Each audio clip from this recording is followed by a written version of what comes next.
대한민국 1등 분양 정보의 분양 알림이 지난번에 소개해드렸던 입주 예정지 송도 자이더 스타 아파트의 모집 공고문이 나왔습니다. 분양가와 상세한 내용들 어떻게 되는지 알아보도록 하겠습니다. 송도 자이더 스타 아파트는요, 분양 세대수로 1533세대를 모집을 합니다. 전용 면적으로는 84제곱미터에서 151제곱미터가 나오는데 평수로 따지면 36평에서 66평형입니다. 이렇게 평수의 폭이 넓은 만큼 분양가 또한 평수마다 차이가 있는데 작은 평수로는 9억 3,540만 원부터 시작을 해서 23억 7,890만 원까지 올라가는 분양가로 설정이 되어 있습니다. 그리고 청약 접수를 하실 수 있는 날짜로는요, 2021년 11월 15일부터 16일까지 양일간 진행이 되고요. 당첨 발표일로는 11월 22일, 그리고 당첨 계약일은 12월 9일부터 20일까지 진행이 됩니다. 입주하실 수 있는 날짜는 2024년 12월이 되겠습니다.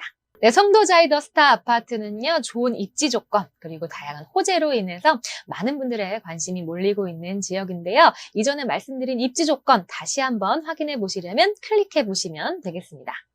오늘도 이렇게 분양 알림 유튜브를 통해서 이주의 분양 정보 알려드리고 있습니다. 구독과 좋아요 눌러주시고 알림 설정 부탁드리겠습니다. 송도 자이더 스타 아파트 청약하실 때 살펴보실 내용입니다. 먼저 일반 공급 1순위 청약 신청 날짜인데요. 2021년 11월 15일에 1순위 청약 신청을 하실 수가 있으시고요. 바로 다음 날인 2021년 11월 16일에 2순위로 청약 신청하실 수가 있으십니다.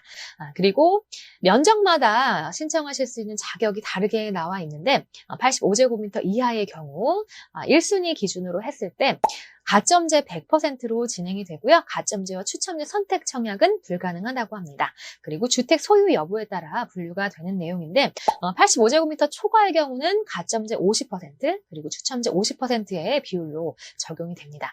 그리고 가점제로 낙첨되신 분들은 추첨제 대상으로 자동으로 전환이 되시고요. 그리고 지역적으로 공급 비율이 다른 부분 확인을 해보시면요. 해당 지역으로는 바로 인천광역시를 얘기하기 때문에 인천광역시에 2년 이상 거주하신 분들에게 50%의 비율이 먼저 공급이 되고, 그리고 기타 지역에 해당하는 분들은 수도권 거주자로서 인천광역시에 2년 미만 거주를 하시거나 서울특별시나 경기도에 거주하시는 분들이 해당되겠습니다. 아파트의 1순위로 청약 신청을 하고 싶었는데 조건이 맞지 않아서 부적격 사례에 해당했던 내용입니다. 먼저는 세대주 요건인데요. 입주자 모집 공고일 이후에 세대주로 변경하신 경우는요, 부적격 사례에 해당합니다. 그 이유가 세대주 요건이라는 경우는 입주자 모집 공고일 현재를 기준으로 하기 때문에 현재 세대주가 청약을 하고 있는지 그 내용을 꼭 확인을 하셔야 되겠고요. 그리고 5년 이내에 당첨 제한에 걸린 내용입니다. 내가 아니더라도 배우자가 당첨 사실이 있으면 역시 청약 제한에 해당하는 내용인데요. 이 경우는 어떤 경우냐면 2018년에 당첨이 되었으나 계약을 하지 않았던 경우가 있었습니다. 그것도 배우자가 당첨된 사실이었는데요. 그 사실을 모르고 배우자가 청약을 했던 사례입니다. 세대원이 당첨 제한에 걸리면 역시 본인도 당첨 제한이 적용이 되기 때문에 본인과 세대원의 당첨 제한 사항을 꼭 조회를 해보셔야 되는데 이 내용은요, 청약 홈의 청약 제한 사항에서 확인을 해보실 수가 있습니다. 그리고 무주택 기간의 부적격 사례로도 해당하는 부분들이 많이 나와 있습니다. 35세의 미혼인 청약자가 평생 주택을 소유한 적이 없어서 무주택 기간을 15년으로 선택을 한 경우인데요. 이렇게 하면 15년으로 선택을 가점을 더 많이 받기 위해서 선택을 하시면 안 되는 이유가 무주택 기간은 만 30세 시점부터 산정을 하기 때문에 5년으로 선택을 하셔야 합니다. 그래서 부적격 사례에 해당을 해서 이 내용들은 적용이 되지 않았고요. 또 다른 사례로 봤을 때는 청약자가 주택을 소유하지 않았고 세대가 분리된 배우자가 있었는데 그 배우자가 30평 아파트 한 채를 소유하고 있는 경우 이 역시도 무주택자가 아니기 때문에 무주택자의 조건에 해당하지 않아서 부적격 사례에 해당을 했습니다. 청약자가 무주택자로 인정을 받기 위해서는요, 본인과 배우자, 그리고 직계 존비속, 배우자의 직계 존비속 역시 같은 세대의 세대원도 모두 무주택자이어야 합니다. 네, 그리고 무주택자로 인정을 받으실 수 있는 내용 중에 나이가 있습니다. 자, 만 60세 이상인 경우는요, 한번 생각을 해보실 수가 있는데, 만 60세 이상인 부모님이 소유한 주택을 무주택으로 인정받았다라는 사례를 듣고, 본인이 만 65세이기 때문에, 주택을 갖고 있어도 무주택자로 또 인정받을 수 있지 않을까 해서 청약을 한 경우가 있습니다. 이 경우 무주택자로 인정을 받지가 못했는데 그 이유가 청약자 본인도 60세 이상이셔야 되지만 배우자의 직계 존속 역시 60세 이상인 경우에만 무주택에 해당을 한다라는 내용이 있기 때문에 그런 내용까지도 확인이 되셔야지 무주택자로 인정을 받으실 수가 있고요. 그리고 청약자와 배우자가 서로 세대 분리가 되어 있는 경우에 그 배우자가 부모님과 또 동거하고 있는 중에 무주택으로 청약을 한 경우가 있습니다. 자, 부모님은 60세가 또 안 되신 분들이라면 이 경우 역시 무주택으로 인정을 받으실 수가 없는 내용입니다. 무주택자로 인정을 받기 위해서는 분리된 세대의 세대원 모두 무주택이어야 하는데 부모님이 또 60세 미만이시기 때문에 이 역시 무주택에 해당이 되지 않는 내용입니다. 그리고 청약자와 세대원 전원이 주택 소유하신 적이 없고 그리고 2020년도에 공급 아파트를 분양권 당첨으로 계약한 경우가 있습니다.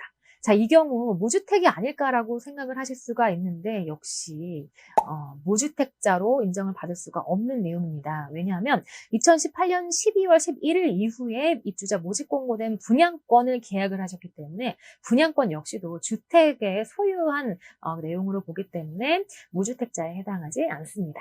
네, 그리고 우리 여러분들께서 가점을 많이 받으실 수 있는 내용 중에 부양 가족수를 생각을 하실 텐데요. 가족수가 많으면 많을수록 가점이 높아지실 거라고 생각을 하실 수가 있겠지만 그중에서 좀 잘 살펴보셔야 할 내용들이 있습니다. 자, 바로 내가 청약자인 경우, 나를 제외한 나머지 가족을 부양 가족수로 기재를 하셔야 된다라는 점인데요. 자, 예를 들어서 청약자 본인, 그리고 배우자, 자녀 2명이 거주를 같이 하고 있을 경우 청약자를 제외한 배우자와 자녀 2명 이렇게 총 부양 가족수는 3명입니다. 이 경우가 4명으로 기재를 했기 때문에 부적격 사례에 해당했던 경우이고요. 그리고 다양한 가족 구성원이 같이 거주를 하고 있는 경우가 있습니다. 자, 예를 들어서 나와 내 배우자 그리고 부모님이 또 같이 거주를 하고 있는 경우입니다. 자, 특히 부모님 중에서 아버님께서 만 60세 이상이 되시고 주택을 소유하신 경우에 해당하는 경우는요. 아버님, 어머님을 다 합해서 부양가족 수가 배우자까지 총 3명인가 청약자를 제외할지라도 이렇게 생각을 하실 수가 있으실 텐데 이 중에서 아버님이 지금 60세 이상이셔서 무주택 소유자에 해당을 하긴 하지만 그래도 주택을 소유를 하셨기 때문에 부양 가족수에 해당하지 않고요. 아버님과 그리고 아버님의 배우자인 어머님 또한도 가족수에서 제외가 됩니다. 자, 그래서 총 부양 가족은 내 배우자 1명 이렇게 기재를 하셔야 된다라는 점이 있고요. 그리고 또 세대주가 이 청약자가 아닌 경우가 있습니다. 같이 살고 있는 부모님 중에서 부친이 세대주인 경우가 있습니다. 이 경우 역시 내가 세대주가 아닌 경우에 부친이 세대주인 경우에 이 부친도 부양가족수에서 제외가 되기 때문에 자, 예를 들어서 청약자 본인과 배우자 부친께서 같이 살고 있는 경우라서 나를 제외한 2명이 부양가족수인가 했는데 부친이 세대주인 경우는 그 부친 또한 가족수에서 제외가 되기 때문에 부양가족은 배우자 1명이 되겠습니다. 네, 그리고 이런 경우도 있습니다. 나와 내 배우자 그리고 자식의 경우에 같이 살고 있지만 결혼한 며느리까지도 같이 살고 있는 경우가 있는데요. 이 역시도 부양가족 수는 3명이 아니라 1명입니다. 그 이유가 결혼한 직계 비속의 경우는 부양가족 수로 산정을 하지 않기 때문이고요. 만약에 결혼을 하지 않은 아들이 1명이 있는데 그 아들이 32세다.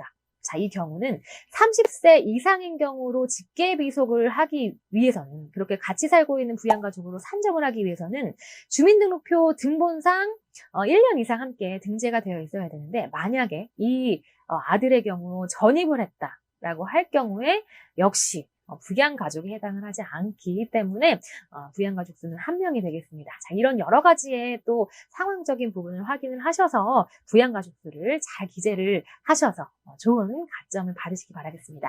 네, 송도 자이더스타 아파트 청약하실 때 또 다른 유의하실 내용 있는지 살펴보면요. 몇몇 가지 질문 중에 좀 정리를 해보면 전매 제한 기간이 있나요? 어떻게 되나요? 라는 부분에 대해서는 소유권 이전 등기일까지 주택법에 의거해서 전매가 금지되는 내용이 있습니다. 5년을 초과하는 경우는 5년으로 하기 때문에 이 기간도 나와 있고요. 주택이 있어도 청약이 가능한지, 자, 이 내용에 관련해서는 한 주택 소유를 하실 경우는 가점제는 청약이 어렵고 추첨제로는 청약이 가능합니다. 자, 그런데 2주택 이상을 소유하신 경우에는요, 1순위로는 청약이 어려우십니다. 자, 만약에 부적격 당첨 시 청약이 제한되는 기간이 따로 있나요? 라는 부분에 대해서는요, 당첨자 발표일로부터 수도권 및 투기 청약 과열 지역은 1년, 그리고 수도권 외 지역은 6개월, 위축 지역은 3개월입니다. 네, 오늘 저와 함께 송도 자이더스타 아파트의 분양가와 다양한 청약 정보 살펴보셨습니다. 청약하실 때 유의하실 내용들 확인하셔서 좋은 결과 있으시기 바라겠고요. 저는 더욱더 좋은 분양 정보로 찾아뵙도록 하겠습니다. 분양알림이 앱과 유튜브 구독해주시고 좋아요 눌러주시고 알림 설정 부탁드리겠습니다. 시청해주신 구독자 여러분들 감사드립니다.